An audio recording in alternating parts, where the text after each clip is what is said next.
খবরের অন্তরালের খবর নিয়ে ক্যালকাটা ডায়ালগস থেকে মনোজ দাস। গত কিছুদিন ধরে আমি বলে আসছি, পর্দার আড়ালে মার্কিন যুক্তরাষ্ট্রের সঙ্গে ভারতের সম্পর্ক শুধরে নেয়ার একটা প্রবল চেষ্টা চলছে। এটাও বলেছি ইউরোপীয় ইউনিয়ন এবং ইইউ তার সঙ্গে ভারতের যে বাণিজ্য চুক্তি, যাকে মাদার অফ অল ডিলস বলেছেন ইউরোপীয় কমিশনের president Ursula von der Leyen, এবং প্রধানমন্ত্রী মোদি যাকে বলেছেন ঐতিহাসিক চুক্তি, সেটা স্বাক্ষরিত হওয়ার পর ট্রাম্প সাহেব যেন একেবারে ব্যাকুল হয়ে পড়েছেন ভারতের সঙ্গে সম্পর্ক ভালো বা মধুর করার জন্য। আমি এটাও বলেছিলাম ভারতের পররাষ্ট্রমন্ত্রী জয়শঙ্কর ও মার্কিন সেক্রেটারি অফ স্টেট মার্কো রুবিওর মধ্যে জরুরি বার্তা হয়েছে, আরও হবে এই সপ্তাহে। পর্দার আড়ালে বাংলাদেশ নিয়ে যে একটা সিদ্ধান্ত নিচ্ছে আমেরিকা, আমি আমার আগের একাধিক ভিডিওতে বলেছি সে কথা। সিদ্ধান্তটা হলো কি? হলো ভারতের চশমা দিয়ে বাংলাদেশকে এখন থেকে দেখবে আমেরিকা। আমার সে কথা কারো কারো কাছে বিশ্বাসযোগ্য মনে হয়নি। তারা প্রমাণ চাইছিলেন, কিন্তু কিছু প্রমাণ গত দুদিন আমি দিয়েছি, আর আজ দেব চরম প্রমাণ। গতকাল যে ঘটনাটি ঘটেছে সেটা দেখলে অবিশ্বাসীদের ধারণা নিশ্চিতভাবেই পাল্টাবে। ঘটনাটা হলো, প্রেসিডেন্ট ট্রাম্প নিজে ফোন করে প্রধানমন্ত্রী মোদির সঙ্গে কথা বলেছেন। এই কথা যখন চলছে তখন ট্রাম্প ইন্ডিয়া টুডে ম্যাগাজিনের কভার স্টোরি শেয়ার করেছেন মোদির সঙ্গে। কি কথা হয়েছে দুজনের, এবং ইন্ডিয়া টুডে পত্রিকার কভার স্টোরি বা কি ছিল যা প্রেসিডেন্ট নিজে শেয়ার করেছেন মোদির সঙ্গে। এই ফোনালাপের বিষয়ে আমেরিকা ও ভারত সরকারের পক্ষ থেকেই বা কি বলা হয়েছে, বাংলাদেশের ক্ষেত্রে এই আলোচনার প্রভাব কি হতে চলেছে, এই সমস্ত বিষয় নিয়ে এখনকার প্রতিবেদন। প্রিয় দর্শক, গতকাল 2রা ফেব্রুয়ারি মার্কিন প্রেসিডেন্ট ডোনাল্ড ট্রাম্প এবং প্রধানমন্ত্রী নরেন্দ্র মোদির মধ্যে এক অত্যন্ত গুরুত্বপূর্ণ ফোনালাপ হয়েছে। এই আলোচনার সময় প্রেসিডেন্ট ট্রাম্প, আগেই বলেছি, ইন্ডিয়া টুডে ম্যাগাজিনের একটি বিশেষ কভার স্টোরি মোদির সঙ্গে শেয়ার করেন, যা বর্তমানে সোশ্যাল মিডিয়ায় ভীষণভাবে চর্চিত হচ্ছে। সেখানে ইন্ডিয়া টুডের সেই কভার স্টোরিটা কি ছিল? প্রেসিডেন্ট ট্রাম্প প্রধানমন্ত্রী মোদির সঙ্গে যে কভার স্টোরিটা শেয়ার করেছেন সেটি ছিল ইন্ডিয়া টুডের news makers of the year 2025, মানে 2025 সালের সেরা সংবাদ ব্যক্তিত্ব, এই সংখ্যাটা। ম্যাগাজিনটার প্রচ্ছদে মোদি ও ট্রাম্পের ছবি ছিল, সেই সঙ্গে শিরোনাম ছিল Narendra Modi and Donald Trump, the mover and the shaker. মানে নরেন্দ্র মোদি মুভার এবং ট্রাম্প শেকার। কার কি রোল সেটা বুঝে নিন। মুভার যে এগিয়ে চলে এবং শেকার যে ঝাঁকুনি দিয়ে চলে, ঝাঁকুনি দেয়। চলার পথে একে অপরের কিন্তু পরিপূরক, কেউ আলাদা নয়। কারণ ধ্বংস ছাড়া সৃষ্টি হয় না, ঝাঁকুনি ছাড়া, ঝড় ছাড়া বৃষ্টি আসে না। এটা একটা চিরায়ত সত্য। কালবৈশাখীর কথা মনে করুন। এই স্টোরিতে ব্যাখ্যা করা হয়েছে কিভাবে এই দুই নেতা মিলে 2025 সালে বিশ্ব রাজনীতি এবং অর্থনীতির মোড় ঘুরিয়ে দিয়েছেন। ট্রাম্প এই কভারটি শেয়ার করে তাদের বন্ধুত্বের গভীরতা এবং বিশ্ব মঞ্চে তাদের প্রভাবের কথা মনে করিয়ে দিয়েছেন। তাদের মধ্যে কি কি বিষয়ে কথা হয়েছে, এবার সেই বিষয়টিতে আসা যাক। দেখুন, দুই নেতার মধ্যে আলাপচারিতা ছিল অত্যন্ত হৃদ্যতাপূর্ণ এবং বেশ কৌশলগত। প্রধান আলোচনার বিষয়গুলো ছিল বাণিজ্য ও শুল্ক। ট্রাম্পের সাম্প্রতিক আমেরিকা ফার্স্ট নীতির অধীনে ভারতীয় পণ্যের ওপর বড় শুল্ক নেমেছে লাগানো হয়েছে। সেই শুল্কের হারে ভারতের পক্ষ থেকে প্রতিক্রিয়াও দেওয়া হয়েছে। কালকের আলোচনায় সেই শুল্ক কোন জায়গায় এসে দাঁড়াচ্ছে, একেবারে কতটা নিচে আসছে, সেই বিষয়ে ট্রাম্প একটা আভাস দিয়েছেন এবং বলেছেন সেটা। আমরা যতদূর জানতে পারছি যে ভারত আমেরিকার বাণিজ্য চুক্তি মোটামুটি সম্পূর্ণ। আমি এর আগের ভিডিওতেও একই কথা বলেছি, এবং সেই অনুযায়ী ভারতের যে শুল্ক লাগতে পারে সর্বোচ্চ, যেটা এখন 25+25=50 আছে, সেটা নেমে 15-তে চলে আসতে পারে, 15%-এ। ট্রাম্প ফেয়ার ট্রেড এবং ন্যায়সঙ্গত বাণিজ্যের ওপর জোর দিয়েছেন।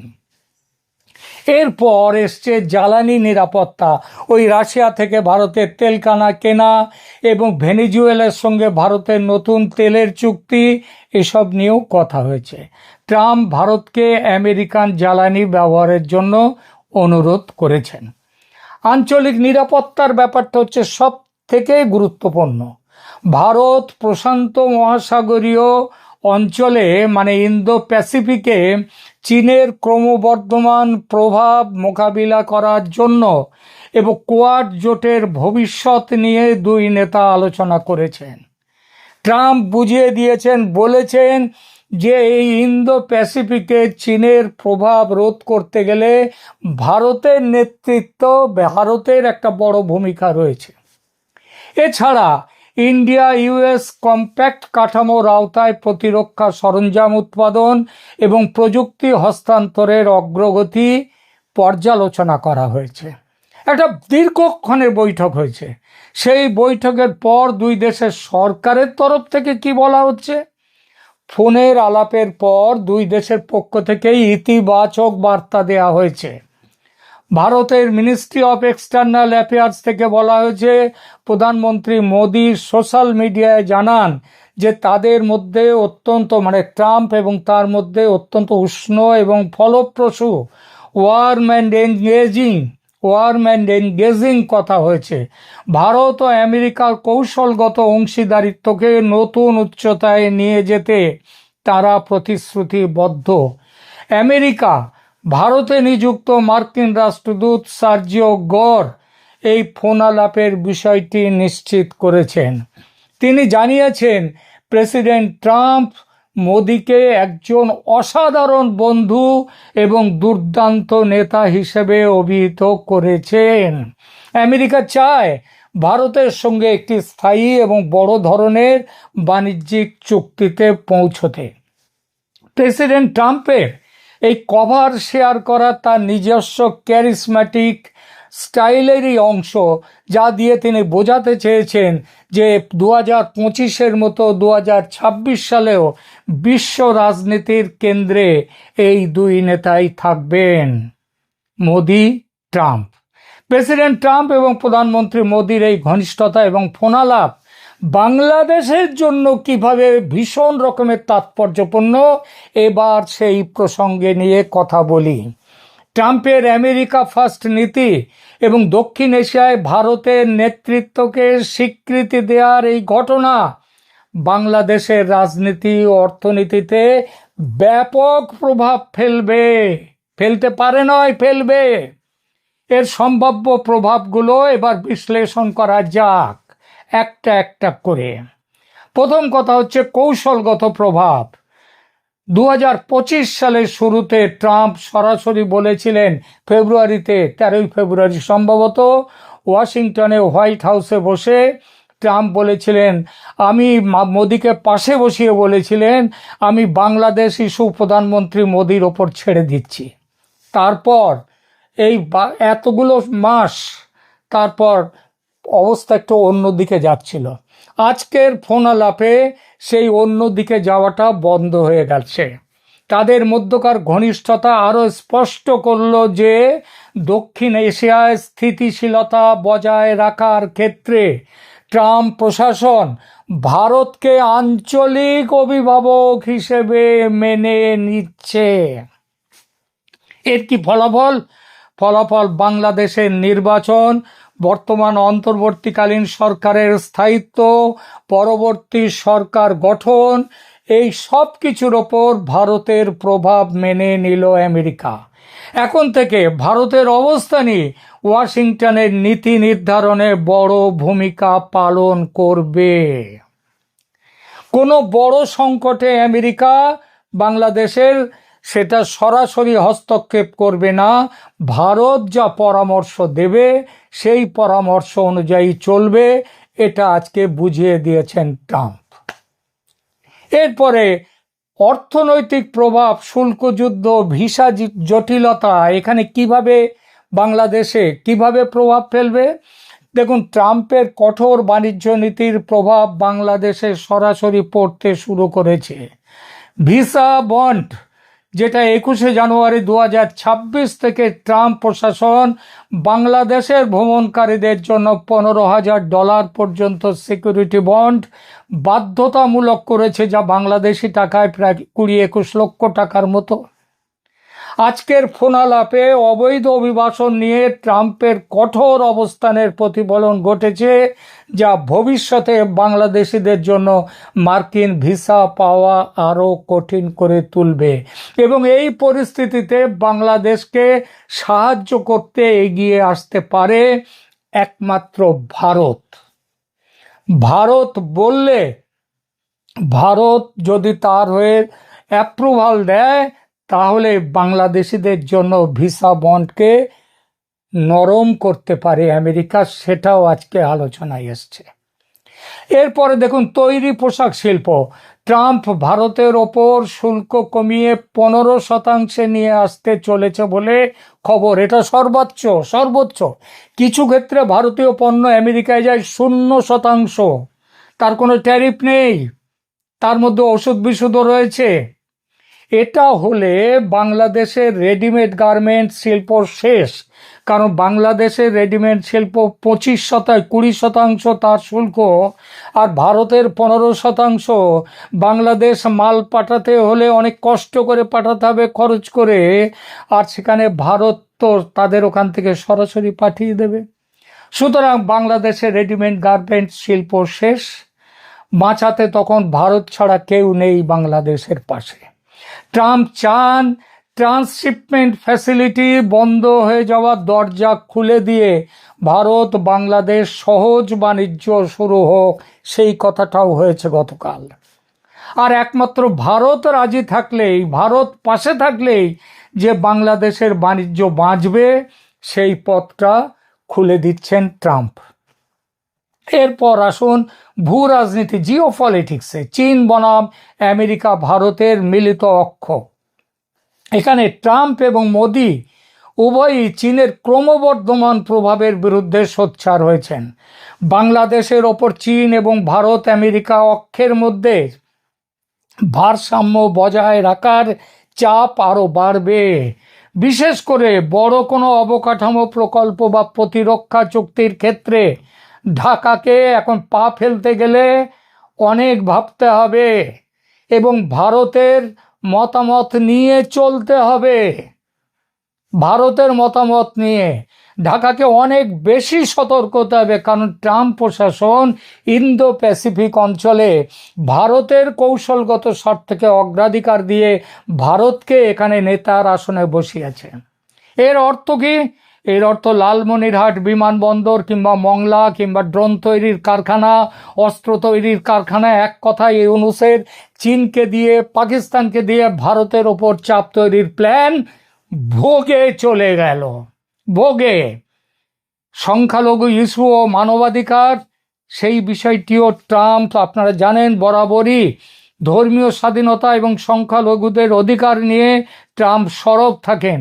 বিশেষ করে হিন্দু সম্প্রদায়ের বিষয়ে তার গত নির্বাচনের সময়কার টুইট বা বক্তব্য ভারতের পক্ষ থেকে বাংলাদেশে সংখ্যালঘু নিরাপত্তা নিয়ে কোনো উদ্বেগ জানানো হলে ট্রাম্প প্রশাসন সেটা অত্যন্ত গুরুত্বের সাথে গ্রহণ করবে। এর ফলে বাংলাদেশের অভ্যন্তরীণ রাজনীতিতে পরোক্ষে মার্কিন চাপ এবং প্রত্যক্ষভাবে ভারতের নজরদারি বহুগুণ বাড়বে।